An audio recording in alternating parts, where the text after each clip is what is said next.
Hello students, welcome you to the class. Today we will see first stage of labor. In the last class, I have taught you about what is the types of labor, stages of labor, and we have seen the first stage of labor, the physiology in the first stage of labor. And today we will see what all are the events that contribute to the labor process and what is the management of first stage of labor. So what is the first stage of labor? It starts from the contraction or the labor, and it ends with the complete dilation of the cervix, that is 10 centimeters dilation. And now we will start the class. So we will see today the mechanical factors that contribute to the progress of labor in first stage. So what all are the mechanical factors that contributes to the labor? क्या क्या चीज़ें की वजह से labour start होता है या labour progress होता है, ये हम देखेंगे. सो इसके अंदर टॉपिक्स है formation of forewater, then general fluid pressure, rupture of membrane, fetal axis pressure, descent of presenting part. One by one अब हम इसको देखेंगे. सबसे पहला है formation of pore water. Now you can see in the image, यहाँ पर ये जो ऊपर वाला पोर्शन जो हेड के ऊपर है इसको हम कहते हैं हाइंड वाटर, और जो नीचे हेड के नीचे है इसको हम बोलते हैं फोर वाटर. सो जैसे ही लेबर प्रोसेस चालू होता है तो ये हाइंड वाटर जो ऊपर की तरफ है और ये नीचे की तरफ क्या है, फोर वाटर. ये फोर वाटर जो है एक पुशिंग एफर्ट करता है बिकॉज ऑफ द कॉन्ट्रैक्शन. यहाँ से प्रेशर आता है नीचे की तरफ, और ये जो फोर वाटर है ये अलग से प्रेशर करता है on the cervix and it helps in the dilation of the cervix. ठीक है, तो ये फोर वाटर कंट्रीब्यूट करता है in the process of labour. Next है general fluid pressure. General fluid pressure क्या होता है, इसमें आप देख सकते हैं जब कॉन्ट्रैक्शन चालू होता है, when the contraction begins, you can see here the contraction, it starts from the फंडल area. Okay, so it is putting, ये कॉन्ट्रैक्शन होने की वजह से क्या होता है, ये मसल्स नीचे की ओर आते ही अपना साइज कम करते हैं, तो यूट्रस क्या होता है, पुश करता है डाउनवर्ड. तो you can see this, there is a pressure pushing effort by the uterus. अब ये जो fetus है, it is lying inside the amniotic fluid, so you can see the amniotic fluid is covering the fetus. इसके वजह से ये जो pushing reflex है, तो ये जो प्रेशर है वो आता है वाटर जो कि एमनियोटिक फ्लूइड पे, एंड इट एक एफर्ट या प्रेशर अप्लाई करता है फीटस पे, जिसको हम कहते हैं जनरल फ्लूइड प्रेशर. नेक्स्ट है foetal axis pressure. Foetal axis pressure क्या होता है, तो जब यूट्रस कॉन्ट्रैक्ट करता है, when the uterus is contracting, ये प्रेशर अप्लाई करता है फीटस पर. इसके वजह से एक प्रेशर नीचे की ओर फीटस के ऊपर आता है. जो फीटल का जो लॉन्ग एक्सिस है, this is the long axis of the fetus, and this will exert a pressure from the upper side. A pressure is exerted on the fetus, और यहाँ पर ये लॉन्ग एक्सिस में प्रेशर होके foetus का जो head है ये पुशिंग एफर्ट करता है ऑन द सर्विक्स, और सर्विक्स डायलेट होता है, और इसकी वजह से लेबर प्रोसेस कंटिन्यू रहता है और फीटस नीचे की ओर डाउनवर्ड डिसेंट होता रहता है. इसी प्रोसेस को हम लेबर कहते हैं. नेक्स्ट है rupture of membrane. So you can see in this image, ये जो एमनियोटिक कैविटी है इसके अंदर होता है एमनियोटिक फ्लूइड, और ये एमनियोटिक कैविटी जो है इसकी कवरिंग होती है, इसको हम मेम्ब्रेन बोलते हैं, एमनियोटिक मेम्ब्रेन, जो इसके कवरिंग होती है, और इसके अंदर होता है amniotic fluid. Okay, so what happens during the labour. तो जैसे लेबर प्रोसेस चालू रहता है, there is pressure that is exerted by the fluid, the fetal axis pressure is there.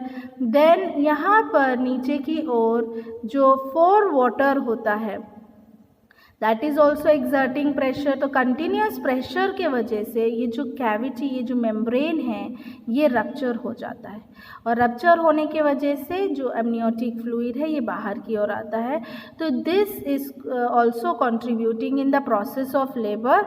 It causes the oxytocin to secrete, और इसके oxytocin के वजह से कॉन्ट्रैक्शन और कंटिन्यू होता है, और it also helps in the cervical ripening. तो एमनियोटिक फ्लूइड का निकलना और एमनियोटिक जो मेम्ब्रेन है उसका रप्चर होना, this also contributes in the process of labour. Next है descent of the presenting part. So you can see in this image what is descent. Descent का मतलब है downward movement of the presenting part. तो descent जो है presenting part, जैसे head है, केफेलिक presentation है, हेड है नीचे की ओर, और हेड क्या होता है, नीचे की ओर आता जाता है तभी डिलीवरी होगी. तो ये प्रोसेस को हम decent of the presenting part कहते हैं. तो यहाँ आप देख सकते हैं हेड जो है ये ब्रिम है, ये ब्रिम को क्रॉस कर देता है, तो इसको हम एंगेजमेंट बोलते हैं. और नीचे की ओर आने लगता है फीटल हेड, जिसको हम डिसेंट बोलते हैं. और डिसेंट के वजह से ही सर्विक्स जो है, फीटल एक्सिस प्रेशर और डिसेंट के वजह से जो सर्विक्स है वो डायलेट होता है, सर्वाइकल ओपनिंग होती है, और ये क्रॉस करता है, नीचे की ओर आने लगता है, और इस प्रोसेस से लेबर कंटिन्यू रहता है. ये हम देख सकते हैं, इसको हम स्टेशन बोलते हैं. हमें ये स्टेशन भी देखना होता है परवजाइनली जब हम एग्जामिन करते हैं कि फीटल का स्टेशन कहाँ है. अगर ये इस्चियल स्पाइन है, इस्चियल स्पाइन से ऊपर है तो नेगेटिव स्टेशन है, और इस्चियल स्पाइन से नीचे है तो +1 +2 +3 +4 स्टेशंस हैं. तो डिसेंट जो है ये कंट्रीब्यूट करता है in the process of labour. तो हमने देखा क्या होता है मैकेनिकल फैक्टर्स जिसकी वजह से लेबर प्रोसेस होता है. दैट फर्स्ट क्या था, फोर वाटर हमने देख लिया है. फोर वाटर का फॉर्मेशन होता है जो कि प्रेशर एक्सर्ट करता है सर्विक्स में, और डायलेशन होता है. जनरल फ्लूइड प्रेशर है, कॉन्ट्रैक्शन के वजह से पूरा जो एमनियोटिक फ्लूइड है उसमें एक प्रेशर आता है, वो प्रेशर जो है वो फीटस को देता है. Rupture of membrane also contributes in labour, secretion of the oxytocin is there. Fetal axis pressure जो होता है, जो प्रेशर जनरलाइज फ्लूइड प्रेशर है, और जो कॉन्ट्रैक्शन है उसकी वजह से एक प्रेशर एक्सर्ट होता है फीटल एक्सिस पे, जिसकी वजह से वो हेड जो है नीचे की ओर प्रेशर एक्सर्ट करता है, और it helps in the dilation of the cervix. Then the descent of the presenting part, नीचे की ओर आना. तो these are the things that we have seen. Now we will see the clinical course of first stage of labor. That means क्या clinical symptoms या clinically क्या हमको observe करना होता है in the first stage of labor, या क्या symptoms आते हैं. तो first stage of labor में सबसे पहला clinical symptom है जो कि है pain. Pain, it is felt more anteriorly and spontaneous hardening of the uterus. जो uterus है वो contract होता है, तो you can see that the uterus is hardened. जो एब्डोमेन है ये हार्डन अप हो जाता है, और विच इज़ बॉडीली पुश्ड. ऊपर की ओर आप देख सकते हैं, you can feel also contraction, and उसी कॉन्ट्रैक्शन के साथ होता है pain. It is come at varying interval. ये रेगुलर इंटरवल में आता है 15 to 30 मिनट्स, और duration can be like 30 seconds, और gradually there is mild, moderate and severe contraction. तो mild is less than 20 second, moderate is 20 to 40 seconds, and severe is more than 40 seconds जो contractions आते हैं. और contraction की वजह से ही पेन होता है मदर को. और ये जो इंटरवल है, इंटरवल मतलब जो कॉन्ट्रैक्शंस, दो कॉन्ट्रैक्शन के बीच का जो टाइम है ये शॉर्टन अप होता जाता है during the stages of labour. तो हमने देखे थे दो फेसेस होते हैं, एक लेटेंट फेस और एक्टिव फेस है। तो यहाँ पर कॉन्ट्रैक्शन का टाइम जो है धीरे धीरे करके जो इंटरवल होता है वो कम होता है। स्टार्टिंग में लाइक अगर हाफ एन आवर के बीच में आ रहा है, फिर वो 15 मिनट्स के बीच में आने लगता है। तो ऐसे करके जो ड्यूरेशन इंटरवल है बिटवीन द टू कॉन्ट्रैक्शन ये कम होता जाता है।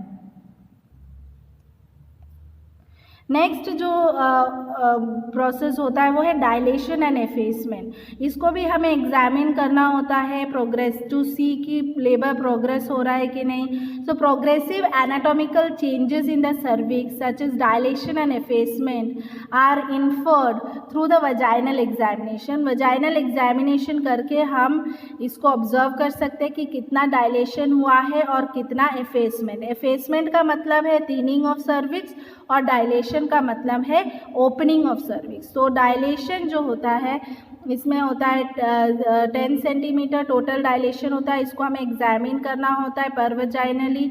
हमें परवजाइनली 2 फिंगर इंसर्ट करके हमको सर्विक्स को ऑब्जर्व करना है कितना ओपन है। अगर 1 फिंगर जा रहा है cervix that means it is 2 centimetres dilated. Then if it is 2 fingers are going then it is 4 centimetres dilation. So like that we have to calculate कि कितना सेंटीमीटर्स डायलेशन हो गया है। और एफेसमेंट हमको पता चलता है थिनिंग ऑफ सर्विक्स। तो सर्विक्स की थिकनेस कितनी है, थिनिंग कितनी है, उससे हम ऑब्जर्व कर सकते हैं और कैलकुलेट कर सकते हैं कि कितना परसेंटेज एफेसमेंट।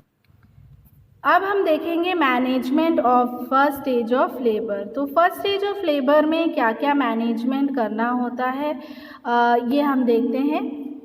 तो फर्स्ट है actual management. So actual management में है जनरल मैनेजमेंट, जिसके अंदर आएगा antiseptic dressing and encouragement and assurance to given to keep up the morale and constant supervision is ensured.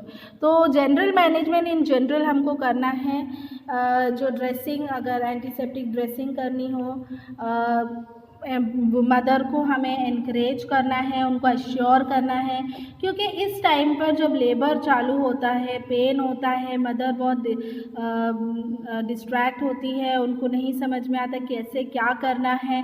तो उस समय हमको उनको इनकरेज करना, उनको बताना है कि ये जो प्रोसेस ऑफ लेबर है इसमें उनको क्या करना है, उनको अश्योर करना है। ब्रीदिंग एक्सरसाइजेस बताने हैं और पेन रिलीविंग टेक्निक्स हमको बताने हैं। तो ये सारी चीज़ें हम कर सकते हैं जिससे उनका मोरल अप रहे और उनको सपोर्ट मिले। ये हमारा मेन कंसेंट रहता है कि हमको उनको सपोर्ट करना है during the process of labour. Then constant supervision आपको रखना है, क्योंकि जो प्रोसेस ऑफ लेबर है इसको हमें कंटिन्यूस ऑब्जर्व करना है। जो फर्स्ट स्टेज ऑफ लेबर है इसमें हमें कंटिन्यूस ऑब्जर्व करना है, क्योंकि यहाँ पर क्रिटिकल स्टेज होता है, मॉनिटर करते रहना होता है मदर का वाइटल्स, लेबर प्रोसेस प्रोग्रेस कैसे, पार्टोग्राफ बनाना होता है।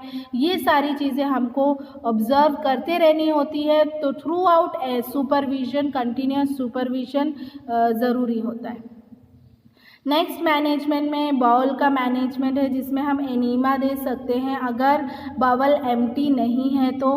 वैसे प्रायर टू जब लेबर प्रोसेस जैसे लेटेंट फेज में होता है स्टार्टिंग में, तो मदर को बोल दिया जाता है बाउल एम्प्टी करने के लिए, अगर मेम्ब्रेन रप्चर नहीं हुआ है तो मदर बाउल एम्प्टी कर सकती है। और अगर उनसे नहीं हो रहा है, कॉन्स्टिपेटेड है, तो हमको बाउल एम्प्टी करना होगा, क्योंकि ये इंटरफेयर करता है लेबर प्रोसेस में। अगर रेक्टम फील्ड है तो फीटस को प्रोसेस ऑफ लेबर जो डिसेंट का प्रोसेस है उसमें थोड़ा डिले हो जाएगा, इसलिए हमें बाउल को एम्प्टी करना है before the labour process starts, the active phase starts. Then rest and ambulation, अगर मेम्ब्रेन इंटैक्ट है, मेम्ब्रेन रप्चर नहीं हुआ है तो पेशेंट को वॉकिंग के लिए अलाउ करते हैं, क्योंकि वॉकिंग करने से क्या होता है, एक जो ग्रेविटेशनल फोर्स है उसके वजह से भी जो फीटल एक्सिस प्रेशर है नीचे की ओर तो आएगा और प्रेशर एक्सर्ट होगा और उसके वजह से डायलेशन ऑफ सर्विक्स होगा, जो कि प्रोग्रेस ऑफ लेबर के लिए इम्पॉर्टेंट है। तो अगर मेम्ब्रेन रप्चर नहीं हुआ है तो मदर को वॉकिंग अलाउ कर सकते हैं, और अगर मेम्ब्रेन रप्चर हो गया है तो मदर को हम वॉकिंग अलाउ नहीं करेंगे और उसके बाद हमको मदर को बेड में ही रेस्टिंग पोजीशन में ही लेटाना है। Prevent vena caval compression and encourage the descent of the head. Then diet में हमें क्या देखना है, there is delayed emptying of stomach in the labour and low pH of gastric content in a real danger if aspirated following general anaesthesia when needed unexpectedly. So during the labour process, जब labour process चालू है, जब pen चालू है, तो हम कुछ उनको नहीं खिलाते हैं या we will not give any food items, because क्योंकि अगर in case if the mother is the progress of labour is not there और लेबर कंटिन्यू नहीं हो पा रहा है और for by any incidents emergency condition में अगर LSCS करना पड़े या एनेस्थीसिया देना पड़े, जनरल एनेस्थीसिया देना पड़े, तो मदर एस्पिरेट कर सकती है जो भी खाया है। इस वजह से उनको डाइट में हम कुछ नहीं देखते हैं, हालांकि सिप्स ऑफ वाटर हम दे सकते हैं क्योंकि डिहाइड्रेशन होता है, बहुत सारा एफर्ट लगता है इसमें, तो मदर को हम सिप्स ऑफ वाटर देते हैं, लेकिन we will not give the food items to the mother. Bladder care, the patient is encouraged to pass the urine by herself, as full bladder often inhibit uterine contraction and may lead to infection. If the woman cannot go to the toilet, she is given a bedpan. If the patient fails to pass the urine, then catheterization is done. So bladder care यहाँ पर बहुत important होता है during the process of labor, क्योंकि अगर bladder filled है तो it inhibits the uterine contraction और डिसेंट ऑफ फीटस में भी इंटरफेयर करेगा और इन्फेक्शन भी होता है। तो ब्लैडर एम्प्टिंग करना बहुत इंपॉर्टेंट है। अगर रप्चर ऑफ मेम्ब्रेन नहीं हुआ है, इंटैक्ट है मेम्ब्रेन, तो मदर को वॉशरूम में जाके ब्लैडर एम्प्टी करने के लिए कहते हैं। अगर वो ब्लैडर एम्प्टी खुद से नहीं कर पा रही है, तो जा नहीं पा रही है, वॉक नहीं कर पा रही है, तो बेड पैन दे देंगे। अगर बेड पैन से भी वो मतलब she is not able to do it, then उसके बाद हम कैथेटराइजेशन कर देंगे ताकि ब्लैडर एम्प्टी हो सके। नेक्स्ट मैनेजमेंट है पेन कंट्रोल। तो जैसे during labour process pain, continuous pain चालू रहता है during the labour process, contraction होता है, कॉन्ट्रैक्शन के साथ बहुत सिवियर पेन होता है और बहुत सारे मदर एंशियस होते हैं इसी लेबर पेन के लिए, और इस वजह से वो लोग डरते हैं, फियर करते हैं कि पेन के वजह से वो कैसे सहन कर पाएंगे, कि चाइल्ड बर्थ का जो पेन होता है वो बहुत सिवियर पेन होता है। तो इसके वजह से मदर एक्सपीरियंस, उनका जो लाइफ टाइम का एक्सपीरियंस होता है, ये जो सिवियर पेन होता है, तो we have to do some initiative to control the pen.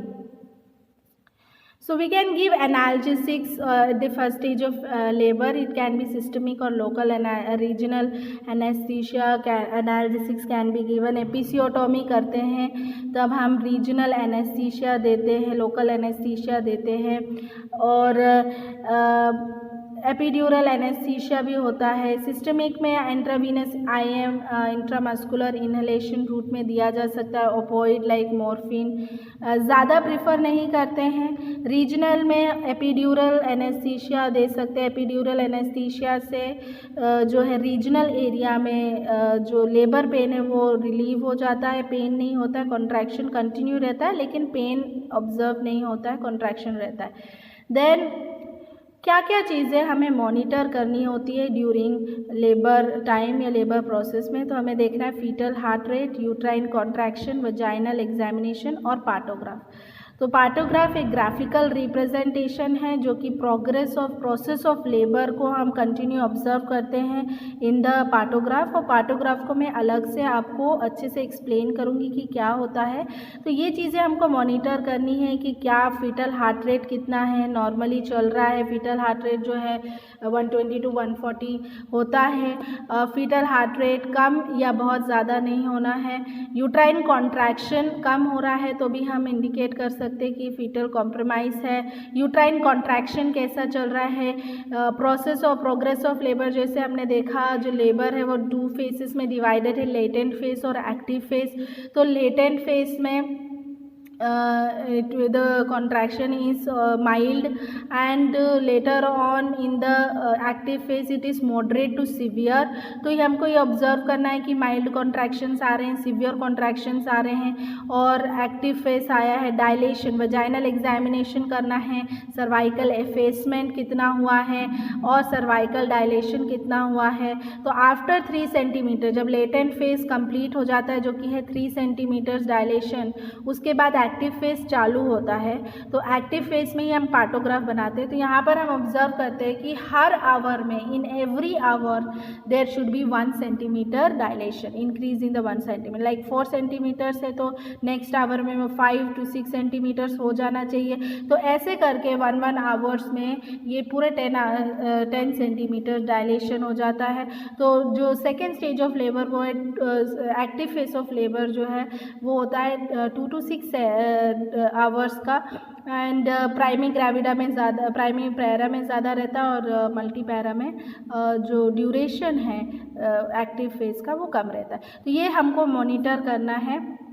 So we have scene जो लेबर है वो divided into 3 stages of faces होते हैं। फर्स्ट स्टेज ऑफ लेबर ये स्टार्ट होता है ट्रू लेबर पेन से और कल्मिनेट होता है full cervical dilation of cervix से। तो हमने सारे फैक्टर्स देख लिए, हमने फिजियोलॉजी देख लिया क्या होता है, physiology of labour. We have seen what all are the events that contribute to the labour process. We have also seen what is the management that we do during the labor process. So this is all for today's class, and we will see in the next class partograph. तो मैं आपको partograph बताऊंगी कि partograph हमें कैसे बनाना होता है। It is done in the first stage of labour. Thank you students.